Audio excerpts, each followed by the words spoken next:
Hi, everybody. Welcome back. It's our first meeting of Pirkei Avot History and Hashkafa since the since the Chagim. Hard to believe we have a whole week. We have a whole week to use, and no Chagim, no nothing, just straight time.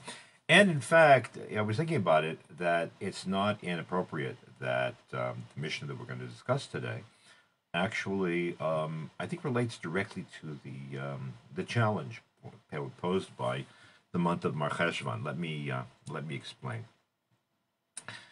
We have just gone through everybody according to the degree of the intensity of they experience the uh, the high holy days and the holidays afterwards. Uh, Really, something on the order of almost 2 months worth of immersion or awareness of a special dimension of life. The month of Elul, in a very real sense, Rabbi Soloveitchik always used to say, and you don't need him for that, actually. Um, the month of Elul is a prep for the high holidays. So you move yourself out of the summer and you started getting ready for the high holidays and all that they signify. And it gets more and more intensive as time goes on, and the Ashkenazim especially, they only start in the beginning blowing shofar, and then only start saying slichot, the penitential prayers, towards the end of the month. So it starts building up. The Spartim sort of jump into it, Mizrahim jump into it right away by blowing shofar and doing slichot in the beginning, because that's perhaps a topic for another occasion.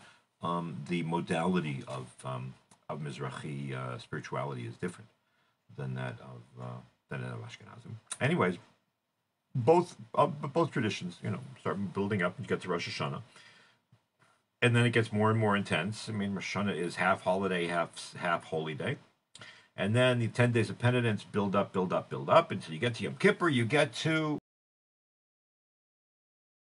the the heights. And in the heights, basically, we are transformed. I mean, the way that tradition sees it, we're transformed into angels. We become angelic beings. That's why it's a custom to wear white on Yom Kippur. You're enveloped. You sort of withdraw from the world. In the old days, in pre-modern times, people would actually go to shul and not come back until after Yom Kippur, after the fast was over. Some people stay up all night. I know we live for the holy, for the sacred break in the tefillot, so we can catch a few hours of sleep and get through the fast. But we're not made of the same metal as our forebears. In any event, the Yom Kippur reaches a height, and you're immersed in sanctity. You're immersed in light, the images of light and praise and pure spirituality and angelic being are truly, I mean, overwhelming.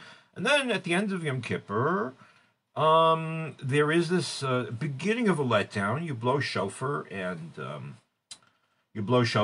there is this idea that the intensity of the plenitude of God's presence gets somewhat lessened, weakened.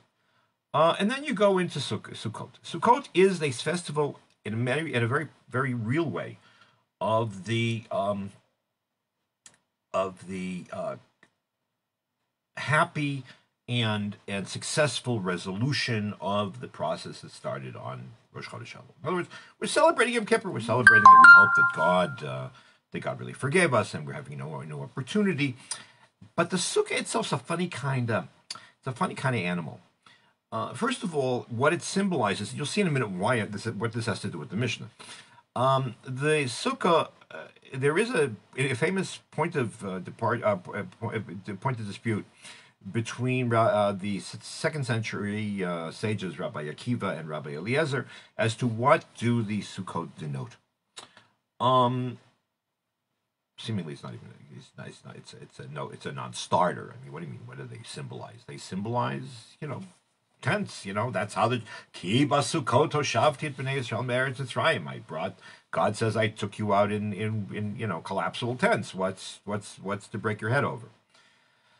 And that's what Rabbi Eliezer says. What are you talking about? We're reliving history, which is as I've told you on many occasions. I mean, that's a permanent moment in Jewish religious and national memory, where we sort of act out, not in a bad sense, but reenact, re-experience past events, because the past in Jewish memory is fluid.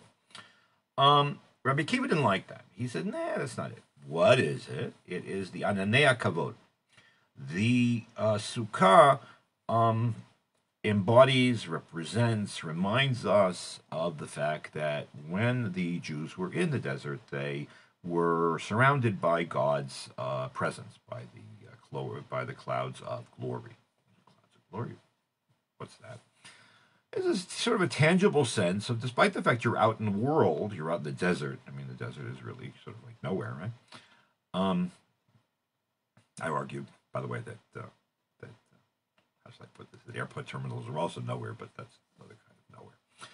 And anyway, the idea is that you're outside and you're encompassed by God's presence. So it's interesting. In other words, that's an interesting continuity from Yom Kippur, because in Yom Kippur you're also sort of like this immersion in sanctity and being surrounded by light and so on. And Sukkot, but that's in Shul.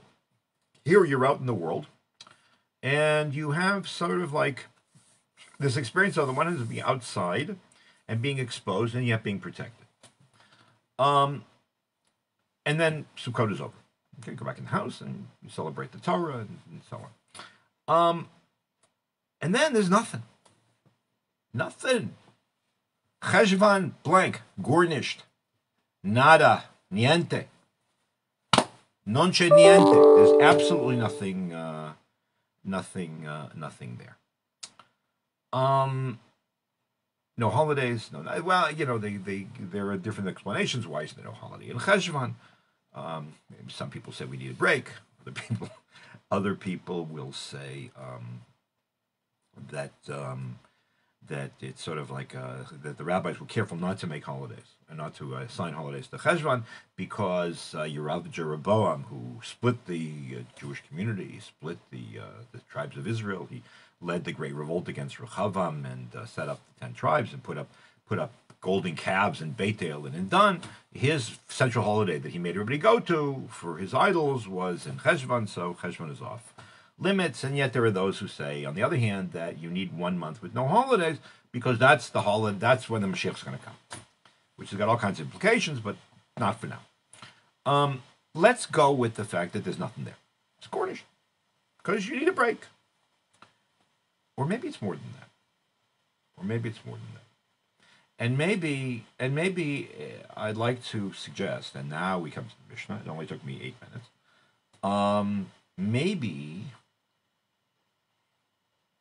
Maybe the process that starts at in Elul gets put to the test in Cheshvan. What do I mean? We worked up this whole period of really almost two full months. 7 weeks of holidays and sanctity and self-introspection and repentance and commitment to change, all kinds of stuff. And now the Torah sort of says, okay, let's see you do it. Let's see you imagine you're in a sukkah, that's sort of like the atmosphere that you lived in during this entire 7-week period. You can actually take it with you into the big world, into the real world. I would even take it one step further, that in light of that, it's not inappropriate, therefore, to celebrate the conclusion and the restart of the reboot, if you want, of the reading of the Torah on the last day of Sukkot, because basically from a Jewish point of view, the directions for how to navigate Cheshvan are really it's really the Torah. Okay, now what has that got to do? Now we come to the Mishnah. The Mishnah that we had been discussing before Rosh Hashanah is attributed to Hillel Hazaken, to the Hillel the Elder. It is chapter 2, Mishnah 5. And just to remind you, so Hillel here had been listing a whole bunch of personality types. Like, if you're like this, you can't do this. If you really have to, things that you have to fix to be able to achieve something else. So a person who is a bore, we discussed that at length, can't be God-fearing or can't be sin-fearing. A person who is an ignoramus can't really be pious. A person who is shy really can't really learn. A teacher who is overly strict and overly punctilious can never really be an effective teacher. And the one we're up to now is v'lo kol hamarbeh b'schara machkim. And not anyone who, and somebody who, not a person who is marbeh b'schora, a person who is spends too much time in business, can't really become wise. Now, let's assume for a minute that machkim only means it's very long. I mean, look, people have experience. People gain. They learn. They become wise in the ways of the world. They become wise in the ways of business. They become wise in the ways of their profession. So to say that a person who's a businessman who's really is very much involved in his trade, in his profession, in his practice, whatever the case might be, doesn't mean he's going to be an idiot. Machkim here means wisdom in the higher sense, meaning you can't be a Talmid Chacham. Okay. Now it's interesting. I call your attention to a couple of things.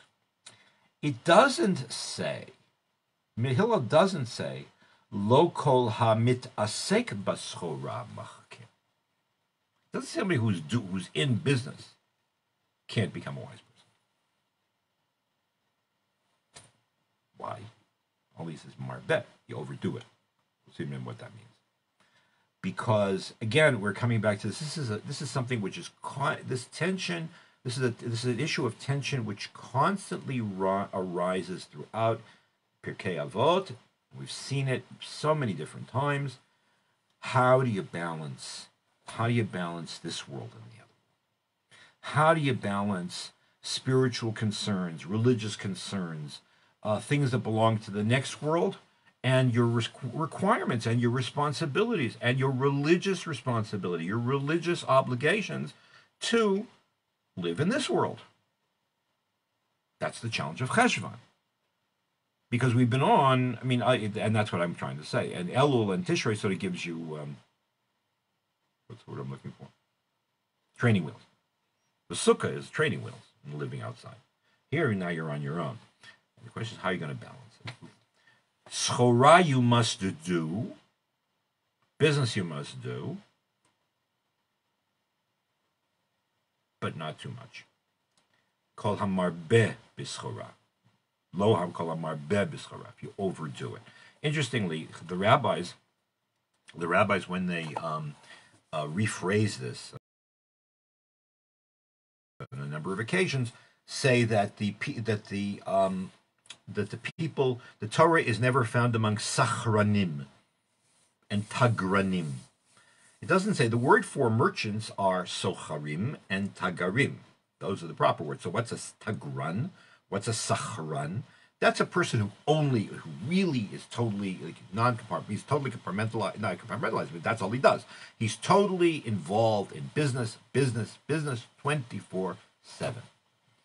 I'm saying 24/7. He might not be doing business on Shabbat if he's Shomer Shabbat, but his head is still in the office. There's a difference between a socher and a sachran. A socher is a guy who he's a business person. A tagar is a person who's a merchant who travels from place to place and sells things. Actually, a peddler. A sachran is a person that's his essence. He's essentially a business person. Can't think of anything else.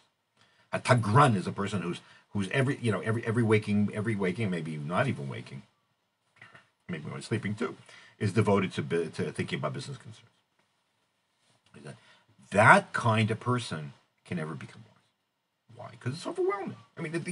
The observation is clearly, the observation by itself is clearly, it's almost self-evident. If you only do one thing, then you can't do something else. I have a friend who's himself is something. Is a guy who's achieved a tremendous amount. He has 3 doctorates. He's a doctor. He's a physiologist. He does medical research and all kinds of stuff. But I'll never forget that he once at his son's bar mitzvah, he mentioned, he says, every time you make a choice, every time you choose a path, you close a door. So if you're going to devote yourself 150% to your business, then you're not going to have time to learn. I mean, that's obvious. That's so self-evident. But I don't think that that's what Hillel here has in mind. What his point is, I think his point is that business has a tendency, outside concerns have a tendency, to be all-consuming.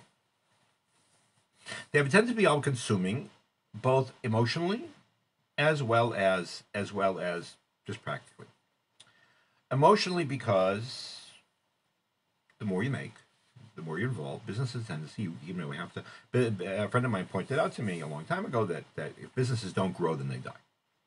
So since businesses have to grow, then they'll draw you in. I mean, it's very simple. You want your practice to be bigger, and your needs get bigger, and so it's a normal thing. So it's a very, very hard thing to do, to learn how to put on the brakes, and to, in fact, now comes the question of compartmentalization. Not to get carried away, as my father-in-law used to say. Lo kol hamarbeh b'schora machkim. If religious growth is a value, and your learning and your Torah study, in the broad sense, is a value, then you have to be aware of the seductive nature of other activities. So I don't think I have to really. I don't think I really have to go into details. I think everybody here is very well aware of the fact that how this dynamic works. On the other hand, it's really striking that as a sub what shall I say, as a sub theme of the commentaries that run through here, they're always very quickly. There's almost an ironic explanation that they add, an ironic dimension that they add to the interpretation or the understanding of Hillel's statement. They quote a verse at the end of the Torah, which I think we actually discussed, but I don't remember, and I didn't have time to go listening through. I don't like to listen to myself, so you'll have to excuse me. The Torah says at the end of Parshat Vayelech that the Torah is not in heaven,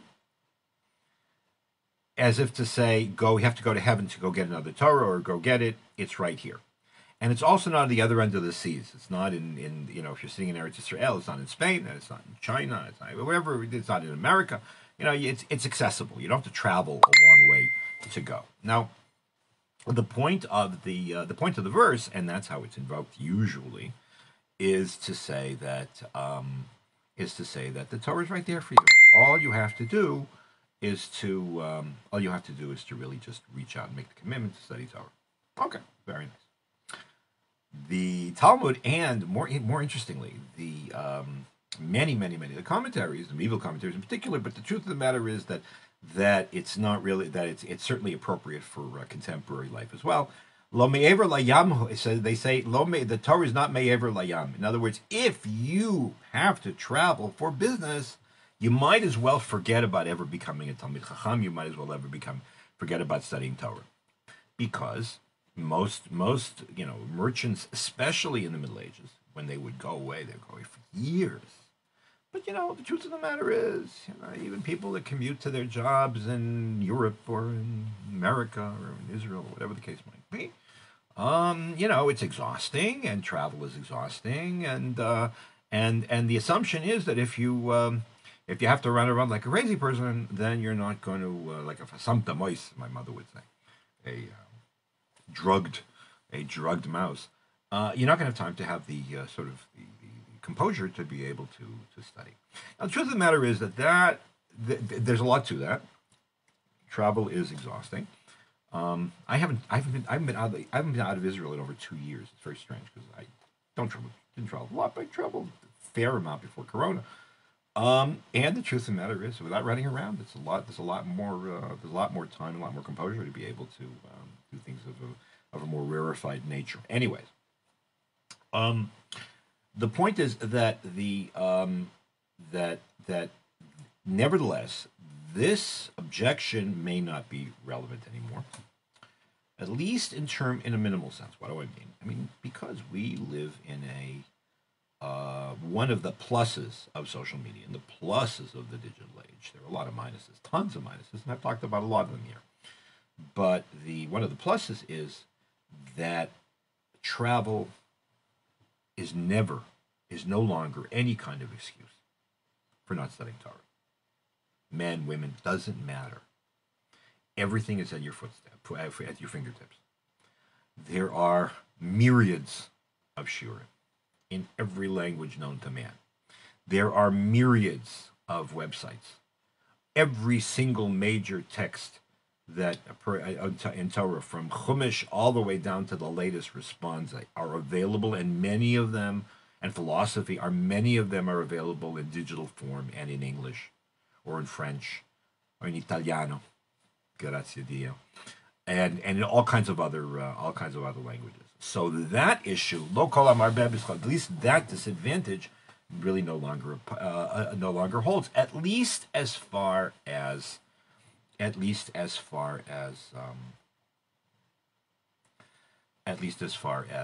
basic knowledge is concerned. And the truth of the matter is, people that travel for business, that's a question. Then becomes a question of how you use your time. Sometimes you get out of your sort of like your immediate context, and it's hard to maintain your regular schedule. On the other hand, it gives you an opportunity. I've mentioned my dear, beloved, and tragically murdered friend, Rabbi Dr. David Applebaum, Hashem Yikom Damo, Zecher Tzadik Livracha. He founded really the first private emergency room in Israel called Terem, Tipul Refui Miyadi, immediate medical care. And in order to be able to pay his doctors properly, because doctors don't get paid really well here in Israel, he worked a deal where at least American trained or English speaking emergency medical professionals, doctors who worked for him here, would go and man private emergency rooms in the United States when they were most needed. When they were most needed is in July, because that's when the residents go off and there's nobody qualified to take care of patients. And in December, because non-Jews want to take off because it's their holidays, and a Jew doesn't really care if he's going to be working on Christmas or not. Why am I telling you this? Because David used his time. He used to go to this. I don't even know where it is. It's in Gainesville, Georgia. If somebody can tell me where Gainesville, Georgia is, you're welcome to tell me, because I have no idea, and I never remember to look it up on a map. But anyways, he would sit in Gainesville, Georgia, and he would work as an emergency medicine doctor. He worked to run an emergency room, and then when he wasn't, he would learn, and he wrote a sefer. This is sabbatical year. This is Shemitah year. He wrote a book about Shemitah. I don't know if it was. I don't think for some reason it hasn't been published, and it's already 18 years since he was murdered with his daughter done in a terrorist attack. But that's what he did. So so travel actually can be a beneficial thing, so that whole line of understanding. I think may not be as relevant, or at least not necessarily so. There's another. I always tell you that one of the things about commentaries on Pirkei Avot is that often they are as much self-expressive as they are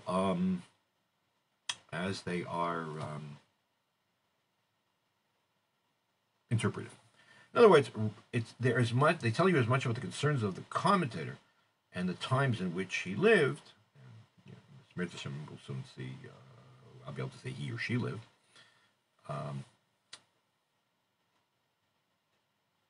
Than as what the words mean. So I'll give you two examples. I mentioned that most of the those who interpret this Mishnah or this phrase in the Mishnah say that the that lo kol ha'marbeh b'schora machkim emphasize the fact that if you are overly involved in your business, if you don't set clear limits, then you're never going to be able to become a scholar. And everybody's supposed to become a scholar to the degree of to the best of their ability. It's interesting at the same time that that assumes, as I said before, that making a living is a good thing. Making a living is a positive thing. Making a living is part of the obligation of every single Jew. So, okay. That being the case, there's a tension. There is a tradition which is well known now from the Lithuanian yeshiva world, that one should actually. There is an ascetic tradition in Judaism. It's not, it's not dominant, in which you say you have to do without. And there were those more pietist commentators who invoked Rabbi Akiva, again, Rabbi Akiva's statement that it is better to have nothing special for Shabbat in terms of food or its observance, rather than have to take handouts from the community. By which the person meant that one should absolutely live on a actual minimum in terms of one's income, and devote oneself totally to Torah. That's really not what the Mishnah says here. But obviously, those who interpret it that way wanted to make very, very clear that there is one strain of thinking in Judaism, which is ascetic, which is world. I wouldn't say it's not contemptus mundi, where the world, where you disdain or hate the world the way you find in Christianity, but rather a question of minimizing individual pleasures to an extreme. Interestingly, I've just recently discovered in the course of my studies of the Tanya that Lubavitch has a very strong ascetic withdrawal from the world and withdrawal from income kind of trend to it, as opposed to other forms of Hasidut. But all right, that's just by the way. At the same time, okay, so that's a case where the words don't bear the meaning that is attributed to them, if those who interpret that way, but there's something inside them that they had to get their message across. That's the major point. Finally, I get a kick out of this. In the 19th century, there was a German rabbi. His name was Yisrael Lifshitz, and he wrote a very famous and very popular and really wonderful, lovely commentary of the Mishnah called Tiferet Yisrael on the entire Mishnah. And he not only interprets the Mishnah beautifully and in elegant Hebrew, which is very accessible, and it's really, I very strongly recommend it.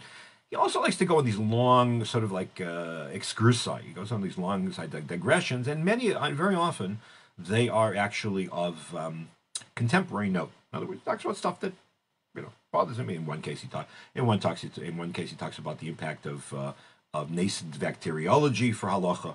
Don't forget, he lived in the 19th century at the time of Lister, when bacteriology was just beginning to become a thing. And on other occasions, he talks about politics. He's got all kinds of stuff to say.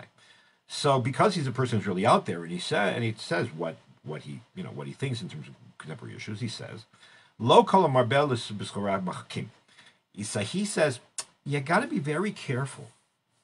He says, we're not, and the way I started, we're not saying that people who are not people who are